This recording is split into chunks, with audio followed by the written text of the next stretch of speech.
realized was now I'm able to, before I couldn't walk 100 meters without losing breath. Now I can run up to 10 kilometers in 50 minutes, which is Like sing. a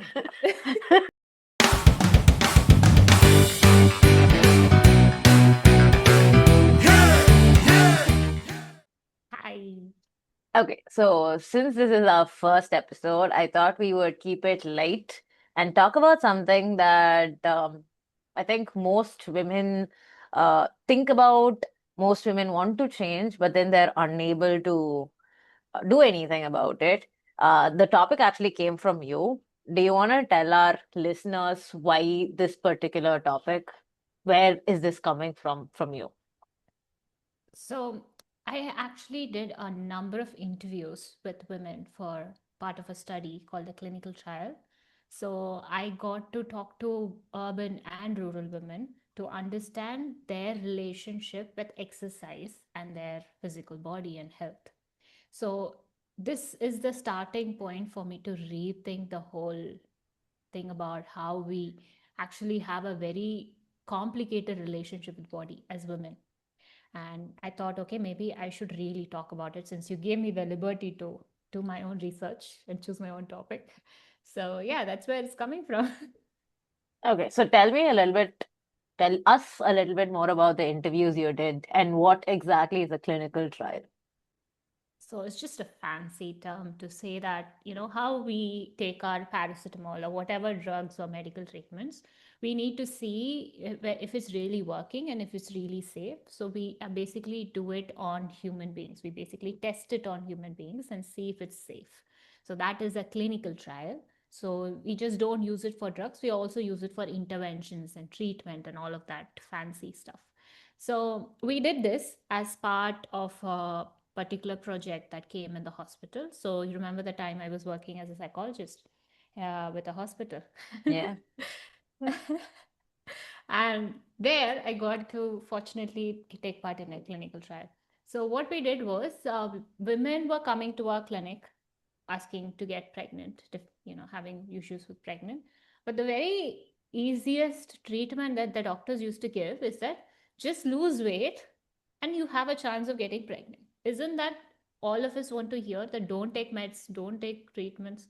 But then these women, despite of this easiest, medicine or the treatment they've given, they would still come back not exercising. So we all thought together, why is that? What's happening? So we did a qualitative research. Basically, qualitative research is we do interviews with women to understand what's happening. So that's what happened. We interviewed women and we had a lot of difference that we saw with urban and rural women. So, which is because we did it in South India with the Andhra and majorly Andhra and Tamil Nadu. So yeah, that's something that came up. Why exactly do you think this different exists? Why do you think, like rural or urban women are not able to actually do something as simple as exercising? Um, at that time, when I was doing research and when I was going through all the interviews, rereading their what they've said, somehow for exercise is a very foreign concept for us. It was not part of our culture. So normally women were, yoga was part of a culture, walking was part of a culture, but not really exercise for women as such.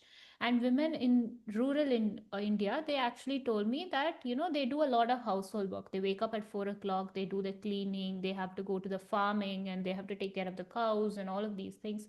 This is a lot of work. Physically, it's very exhausting.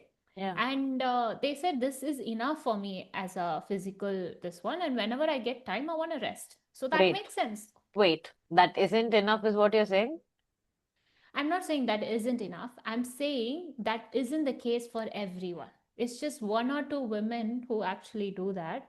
But most of the women just doing, like, say, putting, because we now have, you also have to consider the majority, right? So not everyone is going doing the proper washing with the hands. We have washing machine, we have cleaning, we have even maids. So the thing is, it's not the same anymore. But the thing is, that has been equated as a household work. somehow. Mm. Another thing is, in terms of the urban women, what I saw was they were exercising, they were doing all that before marriage.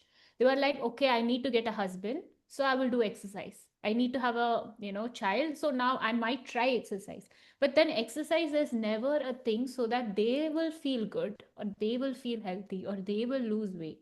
There was only one woman, interestingly, she said she wanted to fit into a favorite dress of hers.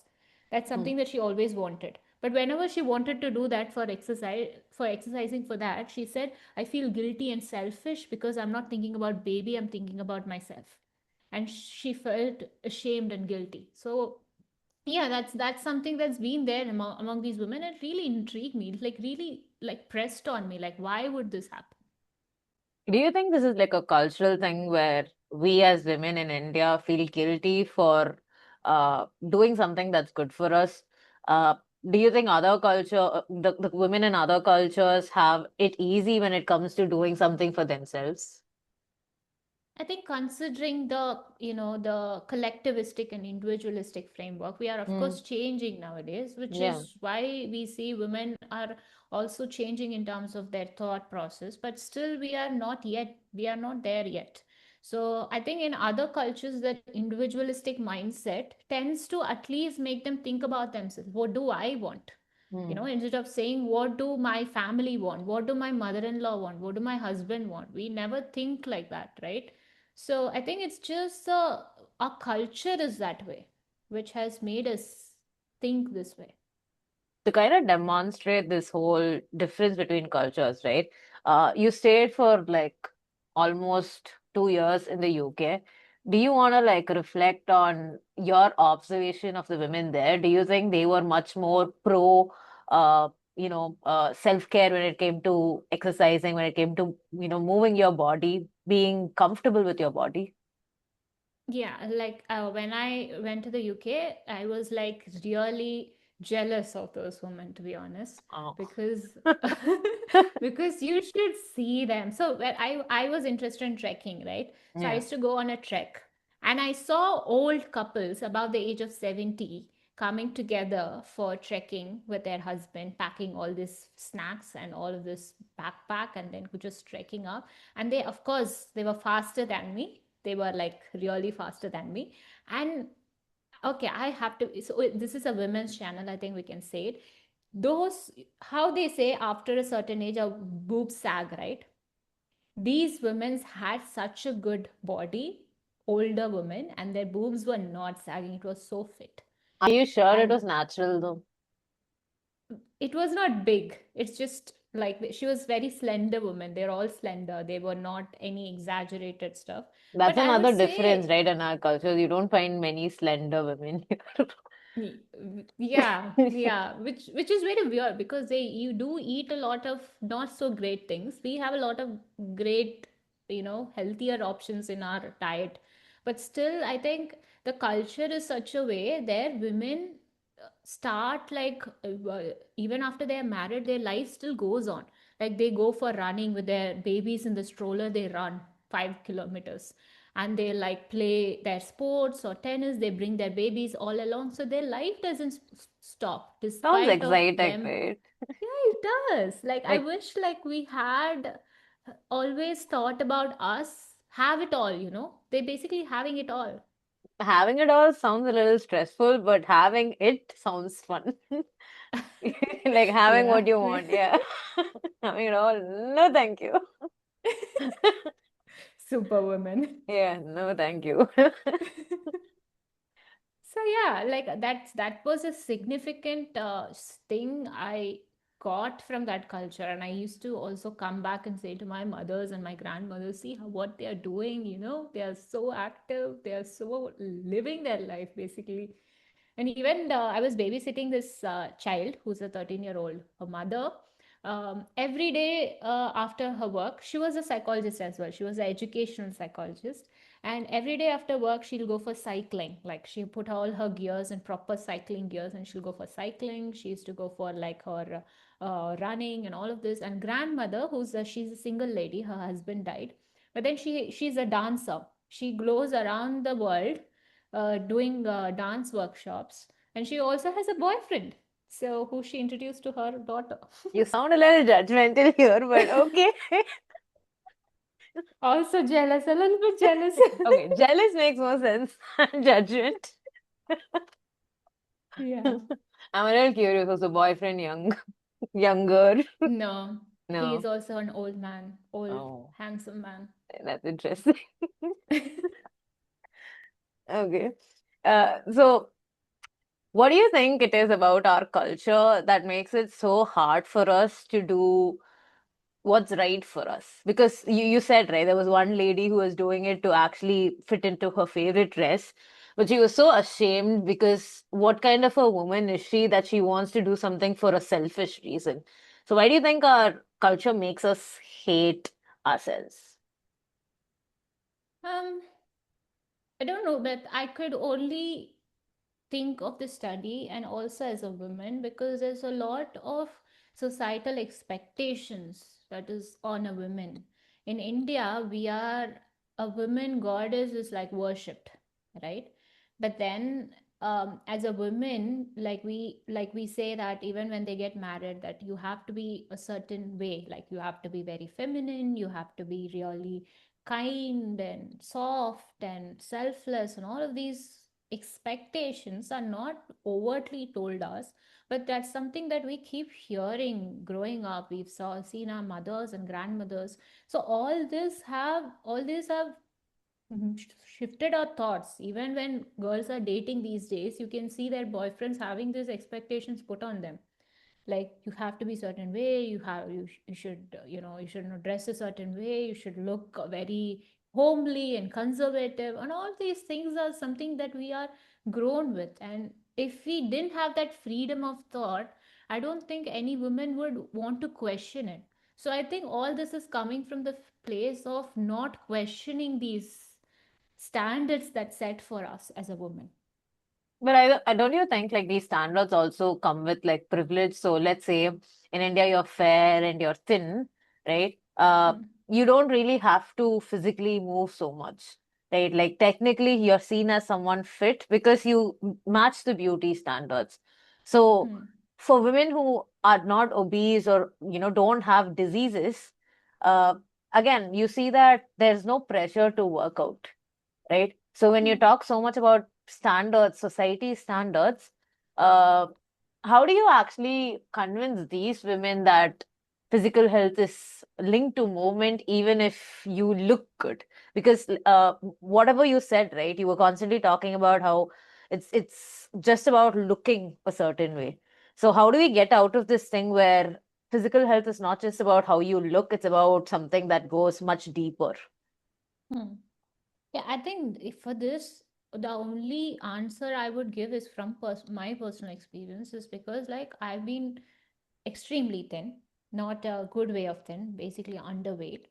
And I, of But course, that's didn't like considered exercise. a good standard, right? Size zero. Yeah, Yeah. underweight was considered a good standard. And I think because of that, I used to also not eat much, but after a while, I started to, even when I ate a little or when I ate like junk food, it didn't really touch my body, right? But after a certain age, say around 24, 25, it started showing, right? When I started How having did junk it food, start showing? like I started having, like, even though I was thin, I did gain like a lot of weight on my tummy, like a little bit on the tummy. And then I started getting oily in the Mm. face, and my acne started flaring up, and I started feeling very sluggish and fatigued and all of this. So in general, I felt very unhappy with my body. I was thin, yes. I may have been matching up to the beauty standard, but then it was not a happy place to be. If I want to walk, I have I a was like, question what? here. Uh, were you following the same routine when this change started to happen? So you said until 24, there was nothing showing off as problematic. But from Hmm, 24 aroundish, you started to get these symptoms. So was hmm. there any change in your lifestyle? Like, did you do something different, or it was it just like one random day your body started to respond this way? I think it's the cumulative effect of not working out, not taking care of my body, not really caring about what I eat, how I live, and whether I need to take care. I did take care of my body at all. And how it showed was I got extremely sick. I used to be even sick before, but I Mm. got extremely sick. I got typhoid and I lost a lot of weight. Like on top of what I didn't have, I lost even more weight.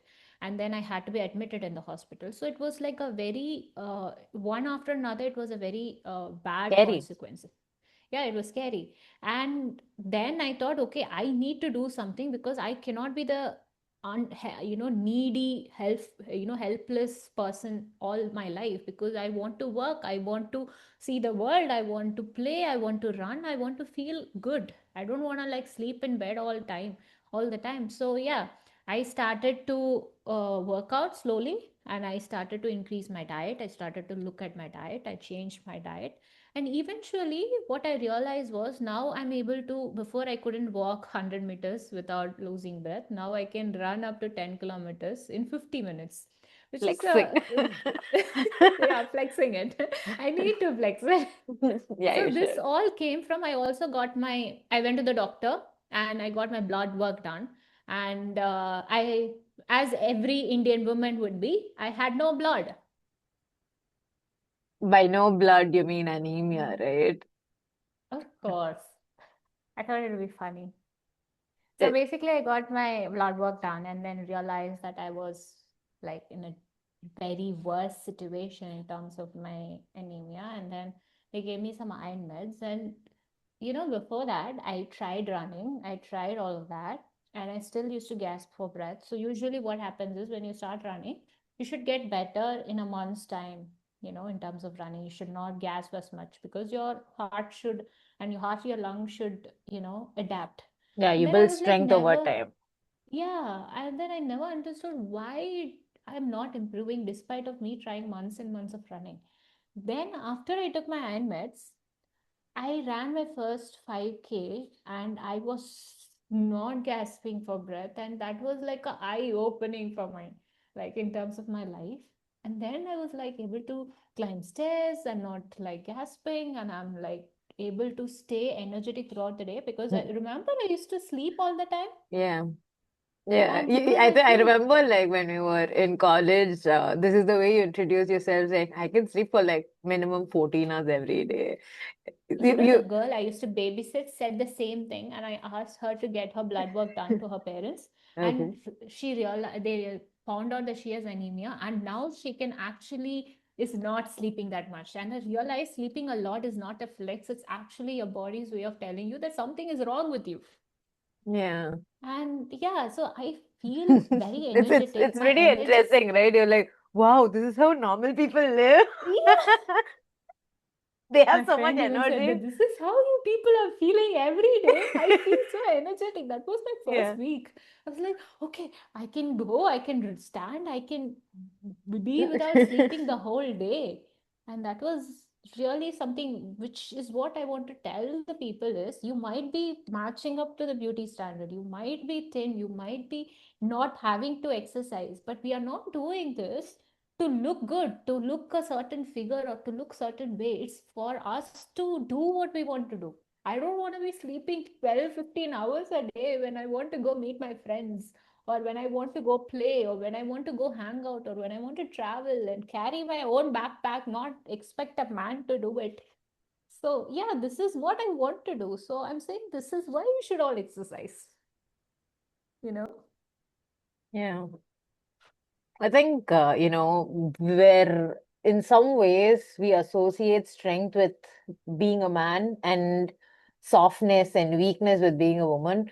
So even this Hmm. thing of like, having ambitions, having this energy to do things might come off as like, oh, am I still good enough to be like am I good enough when I do that because I'm a woman? I'm not supposed to be doing this, right? There's a sort of guilt that comes with, I think, being in the Indian context where if you do choose to be strong, um, you kind of play it in a way that you still could appear as a woman. I don't know if I'm making sense because I think like growing up, I was always into sports. My school, my college, like it was always very pro physical activity. There was no stopping me to kind of do things. So, which is why it was very surprising when you said women don't like moving, because I grew up with like, women who were very pro moving, pro physical activity, Hmm. pro exercise, pro sports, right? But then I realized that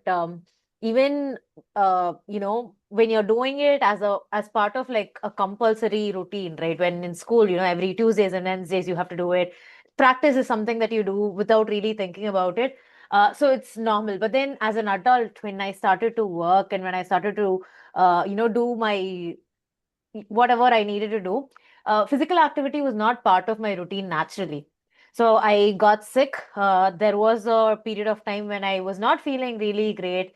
And when I decided to get back into, like this exercise routine, I think one thing that really made me, sit and think about this whole new routine was how much there was, like you said, more energy, but it was also something about how it became comfortable to own my own body, to exist in my own body. Like, Hmm.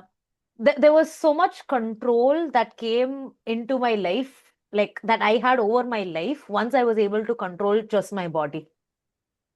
So this has nothing to do with beauty standards. It was not because I changed dramatically with my physique. All that, maybe happened slowly, but didn't happen, at once. But what happened very instantaneously was this change where I felt like, oh wow, I can feel my body more. I have more control. My spatial intelligence, if you can call it that, my kinesthetic intelligence, if you can call it that, was better, and that is Hmm. something that I'm really proud of. It felt healthy. I do not know how else to explain it. And one thing that really struck with me when you said it is like it is very easier for you to exist within your body, right? So I think many of us, including me, have had this problem of staying within our body, being okay with existing in our body, because most women feel disappointed whenever they work out and they feel disgusted about their body. I remember I went to buy a jeans, okay? At that time, I had gained a little weight in my lower tummy and it was popping out. Whenever I wore any jeans, it was not fitting the right way. And that girl, I said, no, I told her, the girl who was helping me out with the jean, who was working there, I said, like, I look fat. I don't feel good in this jean. And she said, no, you're like really wrong. Let me get you the perfect jeans for your body type. And then she got me that. And I really felt pretty, you know, like it's just that it's not, we are not the problem. We are not, we are being told about these things, how we are supposed to be a certain way. We are supposed to think certain things and we are not supposed to think about ourselves. We are not supposed to exist within ourselves. I think that is a problem. The thoughts are the problem. We are not the problem. And I think the only way to get out of this sort of discomfort or a love hate relationship with our body is by starting to do something for our body, and it has to start with exercise and working out, just so you feel good. And we are not changing anything, we are not changing our body type, we are not going to change our body shape, but it's all about, at the end of the day, we want to feel a certain way. I Yeah. think I would say in that end, the only key takeaway which you want to have to take is that gets moving, so that nobody is saying anything to you, nobody has, you start to feel confident once you start doing all of this. You start to feel like, okay, basically, because when I started working out and when I started feeling stronger, I started having uh, desires and goals, and I started achieving those goals in my workplace, in my career, and in my life. And I also started dressing up, which is not something that I do. You remember that Mm. I started wearing makeup. I started wearing good clothes. I wanted to experiment all of this because I was feeling good. I was feeling confident. And when I went out and I spoke to people, I felt like I was being assertive instead of, saying, yes for everything. I was being able to set my boundaries right. So life was like falling in place just by putting one thing right, which is working out. It was difficult. I wouldn't say that being having that consistency is, hard, but I'm not asking you to push yourself to that extreme of doing exercise. Just a 30 minutes of yoga, or just putting some dance, just doing something random things that makes you feel good, just would actually be enough, don't you think? Yeah, I think like for beginners, right, for someone who's planning to start moving, because the goal is not to lose weight or any specific thing. This is not like really a fitness regimen plan, Mhm. but like just to get started, I think your goal has to be to kind of increase your control over your own body. Like maybe, if you are someone who walks, like you said, right, 100 meters and you're panting, that's fine. So start with like maybe 100 meters every day. So Mm. after like 6 days, after on the seventh day, you'll realize that you are no longer panting. So if Mm. you're still panting, then like you said, right, I think they have to go and get their blood work done and see what's wrong. Yeah. So uh, just start moving in like the smallest way possible.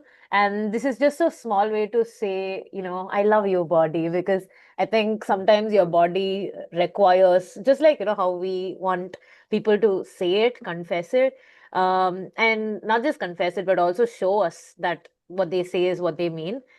We need to do that like to ourselves as well, and our bodies deserve And that. I want to say one thing is exercise is not a punishment you give yourself for eating something or doing something. It's not a punishment that you Yeah. run, you do this, you do that. Just do it like because that is gonna make you feel a better person. This is a love.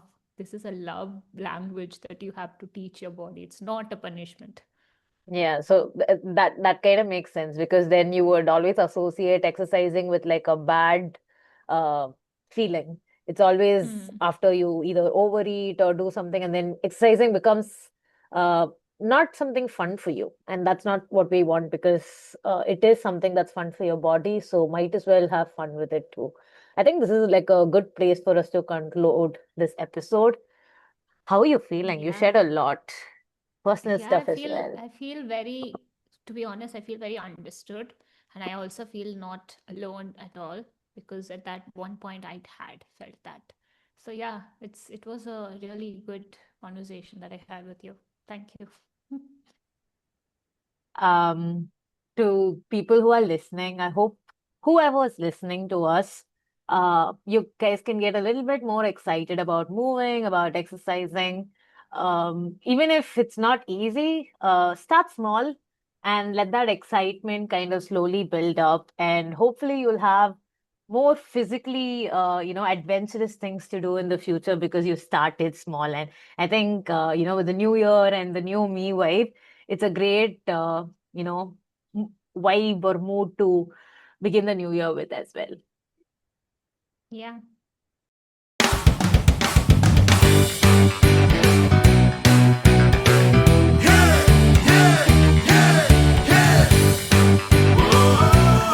Like, like the video, share, subscribe, the whole jazz. And until next time, bye. Ta-ta.